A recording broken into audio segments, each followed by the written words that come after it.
Hey boys, welcome back to the channel, and it's going to be the NRL round 6. I forgot what round it was. Round 6 review. So we won't dilly-dally too long. I know these videos go on for ages as it is, but we'll start off with the Broncos v the Panthers. 20 points to 12.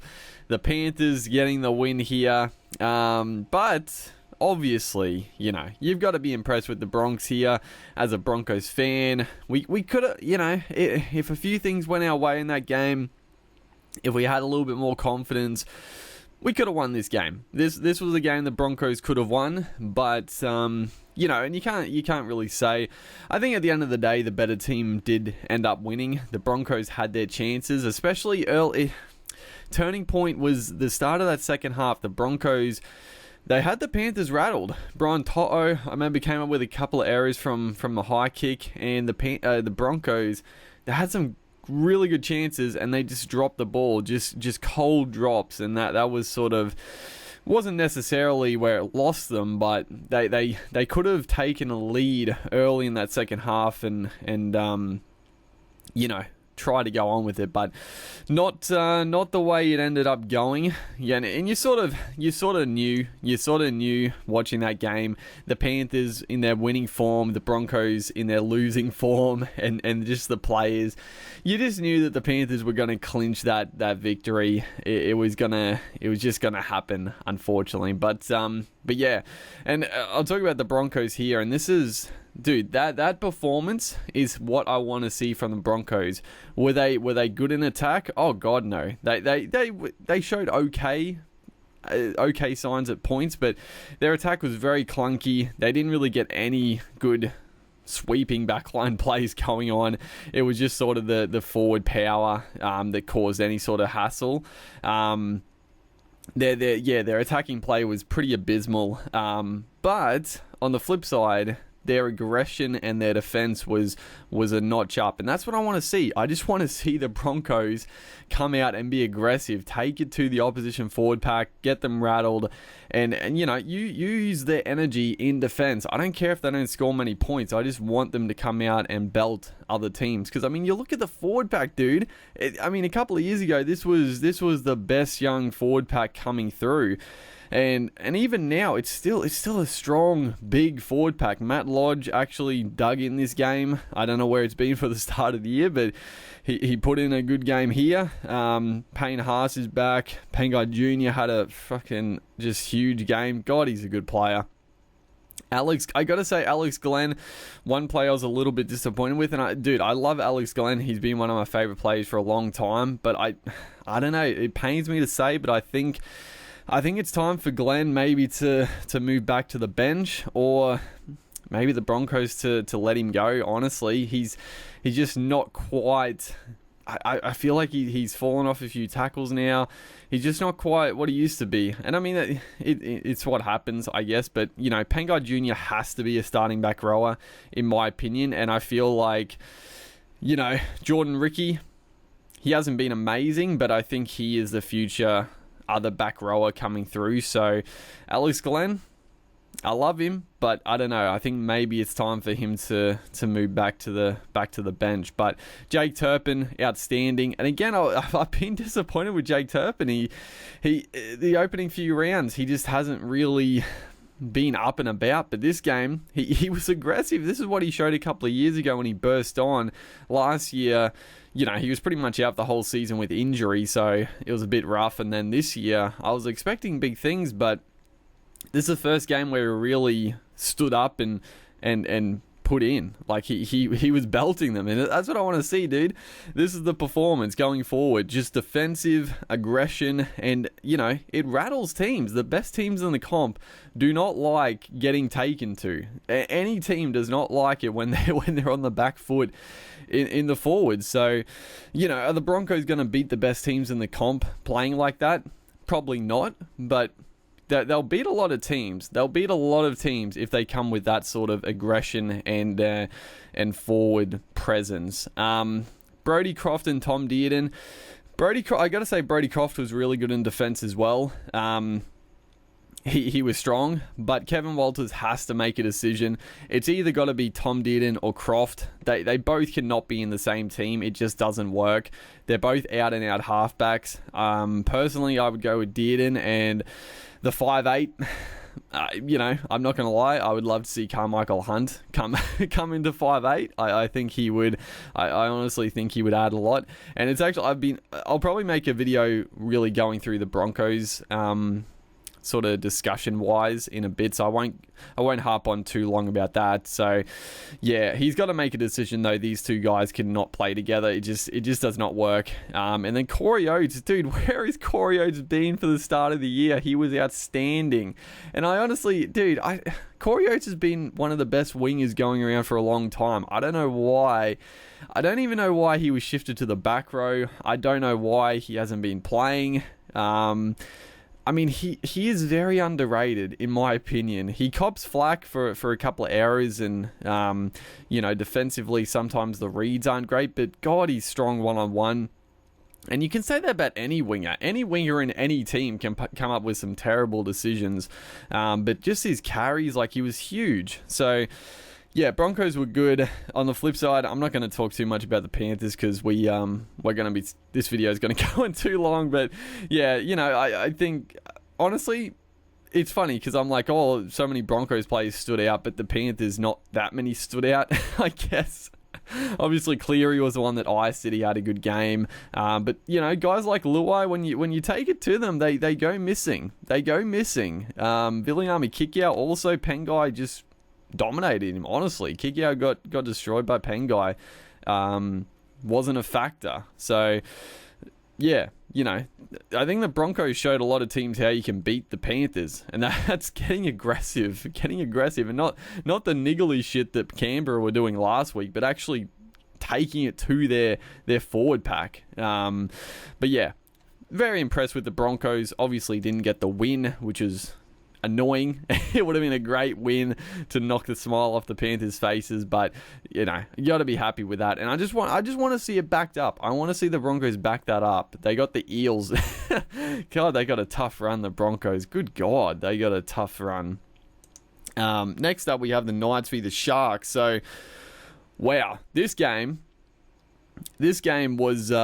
was quite the thriller. I've got to say the Sharks were incredibly lucky in this one. Because who was it? Oh,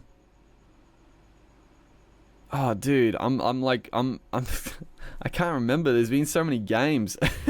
8 games, dude. It's hard to remember every single moment. Who was the try scorer? There was a. Oh yeah. The taking, who scored it? Connor Tracy? No, Britton. Who was it? Or was it Jesse Ramian? I don't know who was the one who scored it, but Kalen Ponga got taken out by Toby Rudolph. Now, if you didn't see what happened, you probably saw it, but the kick goes up. They're both competing for the ball. I've got no problem with that. I don't think Toby Rudolph deliberately was. I don't think he's smart enough to come up with a play like that, but he jumped early.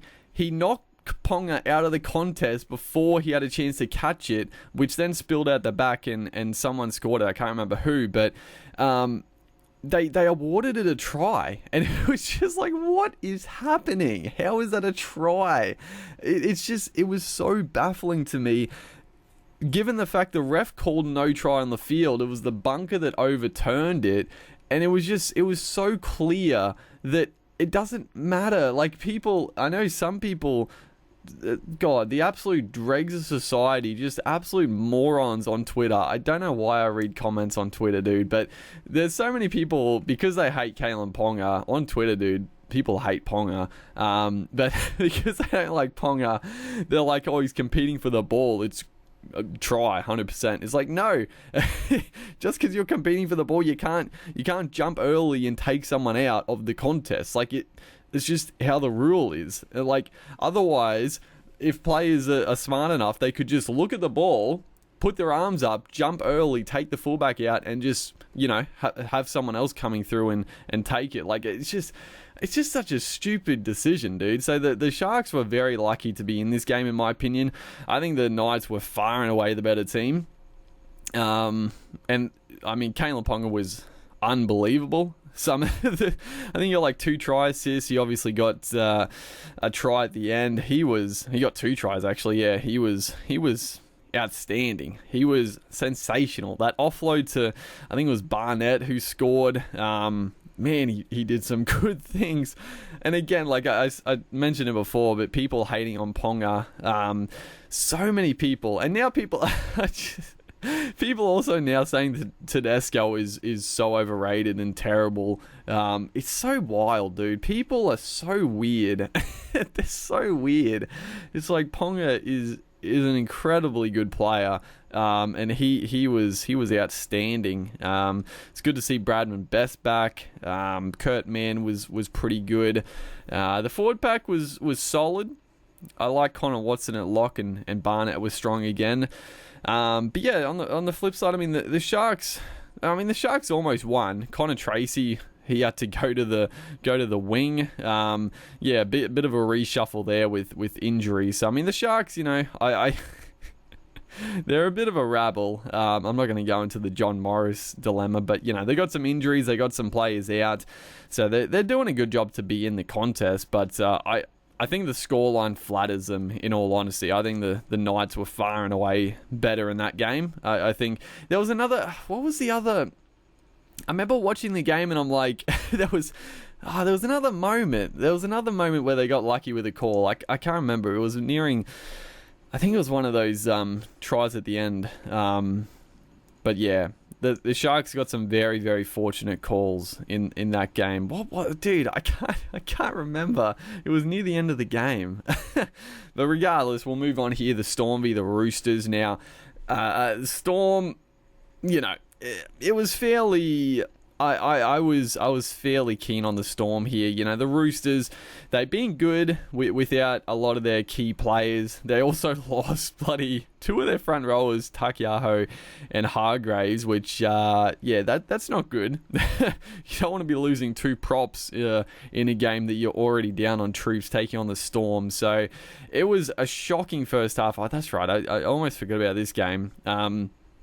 It was one of the worst half of footies I've seen in a long time. Like, some 2 bad teams in the comp, they can produce some pretty bad footy, but this game, like, the Storm looked awful in attack. Like, they were dropping footy. The Roosters were defending decent. I know Gus and all those idiots were saying the Roosters were defending so well, but I mean the Storm really wouldn't throw. They weren't throwing much at them. Literally, fucking Brandon Smith just kept hitting the front ball runner. He just kept passing it to the forward on these charge plays. I'm like, just throw it out the back, for God's sake, just throw it out the back. And then in the second half, they finally opened up a bit with Harry Grant. Just man, he is a player. Honestly, I'm calling now. He's only been back a couple of games. He's the best dummy half in the game. He is the best dummy half in the NRL at this time. He is unbelievable, Harry Grant. And yeah, it's a strong team. I thought Pappenhausen was gone for all money after a couple of minutes, but somehow he came back. I mean, I guess it was more of a shoulder issue than his like a head knock. But it looked like he was gone for all money. But yeah, I mean Cameron Munster was good like usual. Hughes was excellent. In the second half, the Storm turned it on. The Roosters, they dug in there, and again, like a tough game. I mean, they're missing so many players. Like, it was sort of always bound to happen. And of course, like, this is what I was mentioning, Tedesco. Yeah, after this game, people are carrying on that Tedesco is awful. He's overrated. I'm like, what are you...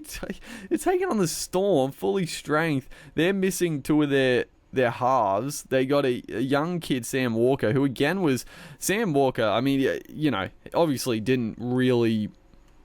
Like, he didn't win the game for them, but God, he he is a player. Like, the last, 20 minutes of that game where they were chasing points, he just got his hands on the footy at all opportunities. He was throwing cutout passes. He was doing all he could. Now, it wasn't all paying off. It wasn't all coming off for him, but you just know he's a star. Like, he just wants the footy in his hands at, 18 years old. He was doing his best to get them into that contest, but, just missing the strike. 2 of their forwards going down. Yeah, tough game for the Roosters, but the Storm were very strong in that one.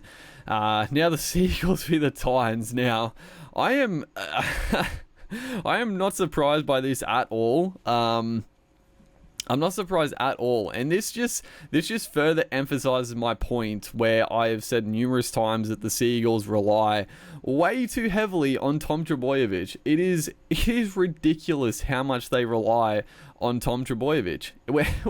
When he is not there, they are a worthless team. They are worthless. When he is in the team, they're a top 4. They're a top 4 side with Tommy there. Without him, they're a bottom 4 side. It is a ridiculous difference, and it shouldn't be. Like, I understand missing your best player, you're going to be a worse team, but they've got I guess you don't expect your best player to miss so many games, but surely you've got to be better when he's not there. Like, they've got good players still without him, and they just don't turn up. But yeah, Tommy was there. He carved the Titans up. He was incredible. The Titans were pretty bad, I've got to be honest. Yeah, disappointing. Very disappointing from the Titans. They just, yeah, they didn't turn up for this one. I don't know if they expected an easy victory. I don't know why they would with Trbojevic coming back into the team. Surely they knew it was going to be a different Manly side. But it was rainy conditions as well, so the Manly side definitely handled it better. Yeah, just, Tino didn't really get into the game. Fafita was handled well. I thought Tyrone Peachy, again, was pretty good at lock. He creates quite a bit. Fodawaker was good off the bench, but yeah, not much else there. I thought Ash Taylor was absolutely atrocious in defense. Yeah, honestly, I'm really not a fan of Ash Taylor, in all honesty. I think he's a fairly overrated player. And yeah, I don't think, personally, I think the Titans should look to replace Taylor. I don't think he's up to NRL standard in my mind. I thought Pearson was good coming in for, I think, his first game in a long time. Dude, I've had huge raps on Pearson for so long. I mean, back when he was at the Broncos, I thought he was a future star, and then he's gone to a couple other clubs. I think he's been at the Titans for a while now, but just hasn't had a chance. But he's a good player, dude. I don't know how he hasn't cemented a starting spot in the team. But yeah, on the flip side, I mean, Tommy carried it. Morgan Harper was pretty solid. I thought I didn't even think like Cherry Evans and Foran. They were okay. I didn't really notice them too much. It was just on the back of bloody Tom. Paseka was strong. Schuster, he is. It's weird because like he's a 5'8", but I can't remember who said it, but it is true. Like, I feel like he's just going to be a back rower now. Like, he's such a big body. Like, I can't really imagine him going back into 5'8". Like, he's too big to be a 5'8", in my opinion. He's like perfect for that second row role where, being a good ball player, a bit of kicking, it's very handy. So I think second row is his position, in all honesty.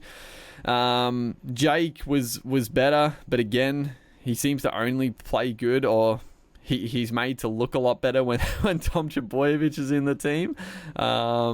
Getting carried by his brother like usual. A little harsh on Jakey, but I think it's honestly he carries his team on his freaking back, dude. Tapau played his best game of the year. Is it coincidence? I don't know, dude. But and also the young guy here, Ola Kawatu, he is a player. I think he was he the guy that had that dislocated elbow in that freak accident in New South Wales Cup? I think that was him, and I think he was I think before, like that, like at the start of the year, he was sort of pining for a back row spot. He is a player. God, he is a bit of a monster. I wouldn't be surprised to see him get into that starting back row spot. He looks very, very good. But yeah, Seagulls way too good. The Titans were very disappointing. Rabbitohs West Tigers. So this game, this was. I don't know if it was necessarily a great game of footy, but God, it had some moments. It had the most ridiculous finish of all time. Reynolds slots an incredible 2-point field goal from like 45 out to level the game, and then he misses an easy penalty goal attempt to win, and then another field goal attempt that was much simpler than the long distance one he got to send it to the golden point. So Reynolds, he definitely led the game to a dramatic finish, that's for sure. And then we'll talk. I mean, the ending was just unbelievable. Like Tom Burgess, oh dude, watching it live, like obviously we couldn't see it like really well because of the goalpost, but I actually thought he dropped it. Just the way the ball sort of came out, I thought he dropped it, and I was losing my mind because I'm like, he's claiming the try, the Rabbitohs are celebrating.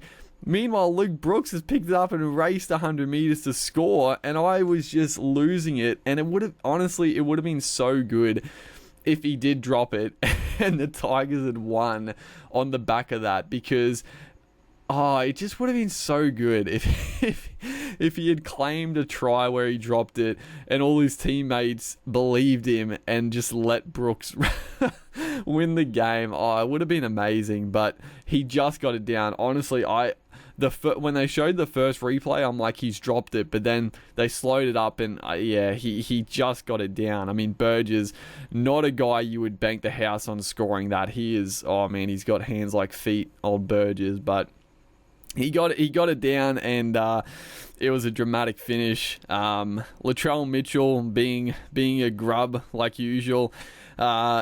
He's just, he's been good this year. I've been talking him up, but God, he's just annoying to watch. Like, I gotta be honest, him and Cody Walker just, they're very, very frustrating to watch at times. Like, I'm like, I like the aggression, and I've talked about it before that I like games where there's niggle and stuff, but I don't know. Latrell is like he's a dirty player. Let's be real. He's a dirty player. And I'm not talking too much about the kick because I don't know. Like the kick, it's a weird one. It's sort of like I feel like it's fairly split on people that are like he should have been sent off, and then other people that are like it was Garner's fault for holding on. I don't know. I still think.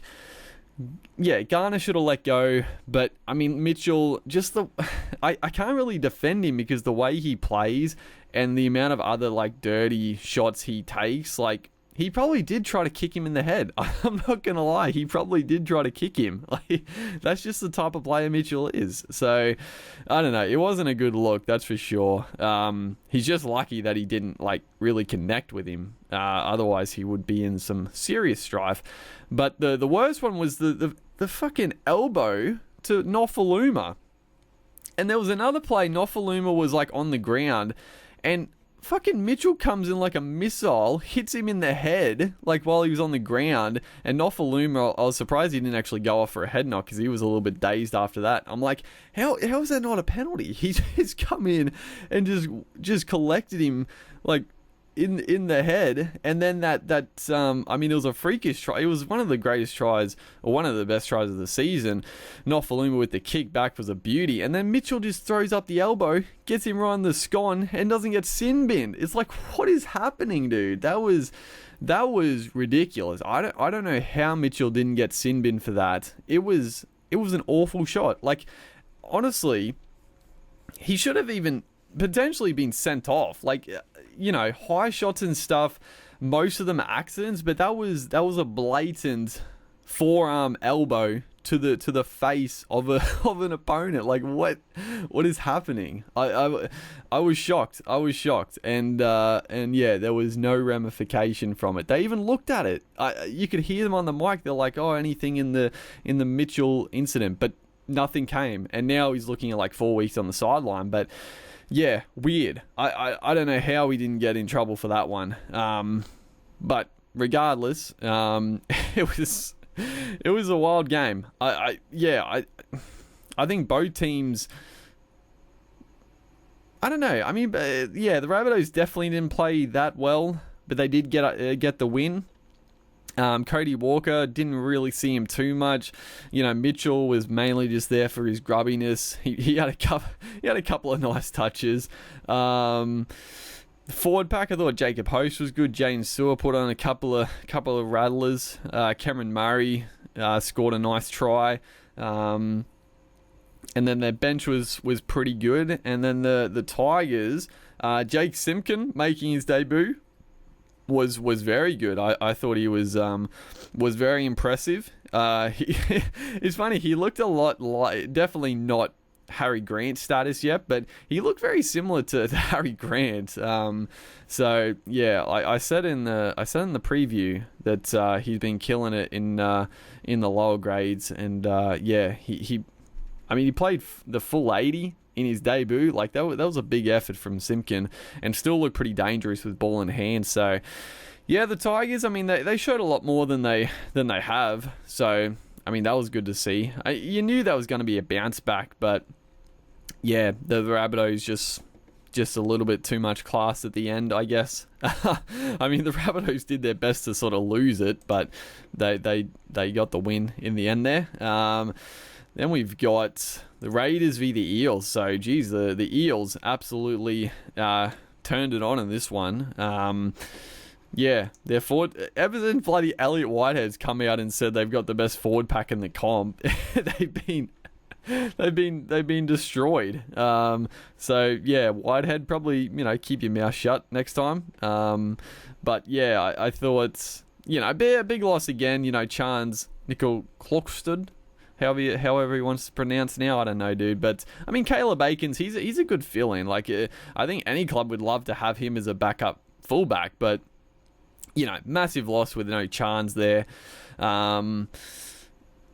Jack White and Williams just didn't really get the footy, and that's in large part because of Josh Hodgson. Now, he set up one really nice try to George Williams, but I've said this plenty of times, and I Raiders fans always get very salty when I call out Josh Hodgson, but I've said it before where I think he's pretty overrated.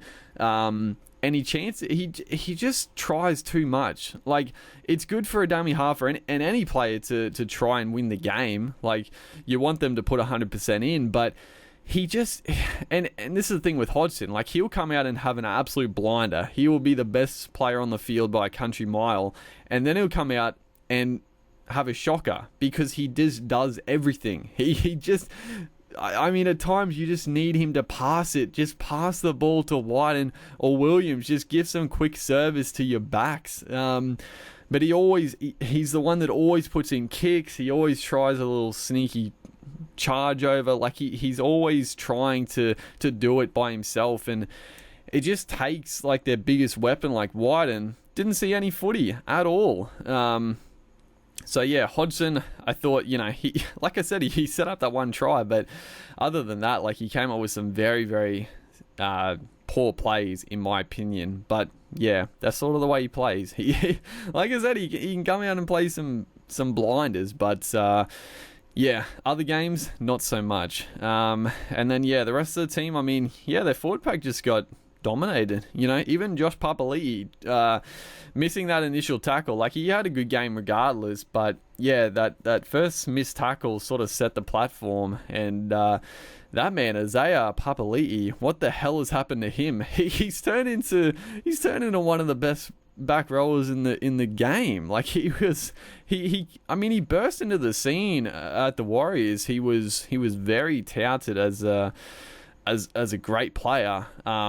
And then, I don't know, he just sort of was spinning his wheels. He was in and out of the team. He was on the bench. But yeah, change of scenery. Playing the best footy he's ever played. He's unstoppable at the moment. Nathan Brown was good. All their forwards were good. Reed Marnie was great. Mitchell Moses was excellent. I'd probably say he was the best player on the ground. Murata Niokore, God, he is a weapon.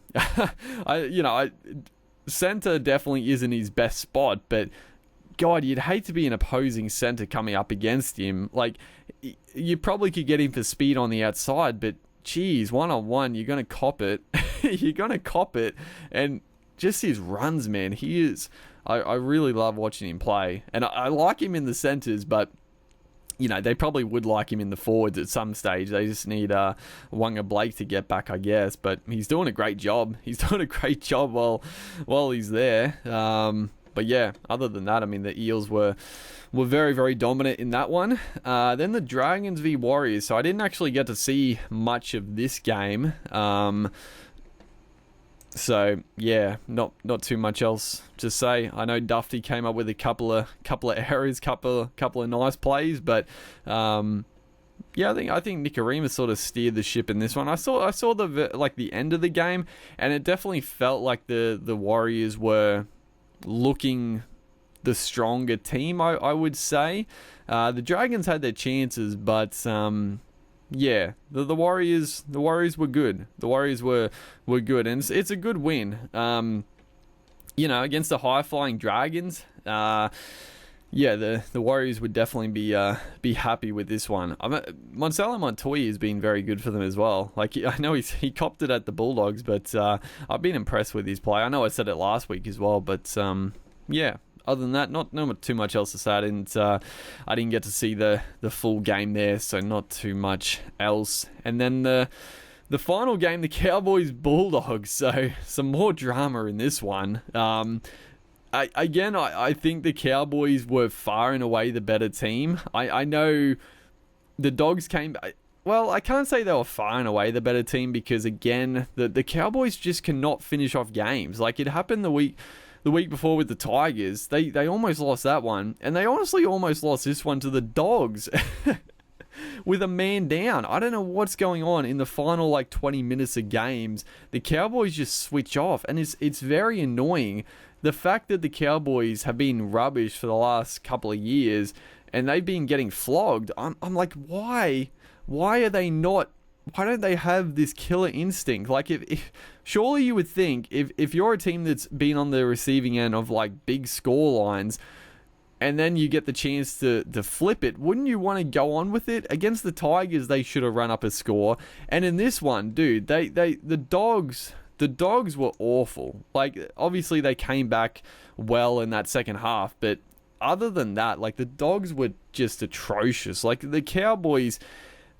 It was just a game you always sort of thought that the Cowboys could have scored more points. They just kept dropping the footy. They just kept dropping the footy. The Dogs' defense was awful. They didn't look like they could score up until the send-off, and then all of a sudden they scored a couple of tries back-to-back. We'll talk about the controversial one. I don't know how it's controversial, but again, I saw a couple of people on Twitter being like, oh, the Dogs got robbed. What? What? So, well, there's two controversial ones. So we'll talk about the no try first. He was offside, it was only fractionally, but Kotrick was offside, so clear no try. I don't know why that one would be up for debate. And then the Jack Hetherington send-off, personally, I think it was the right call. I don't know. I think I was expecting 10 in the bin, but I think the send-off's the right call.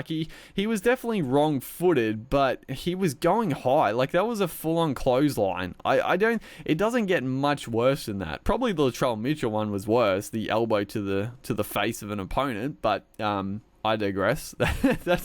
He got nothing for that one.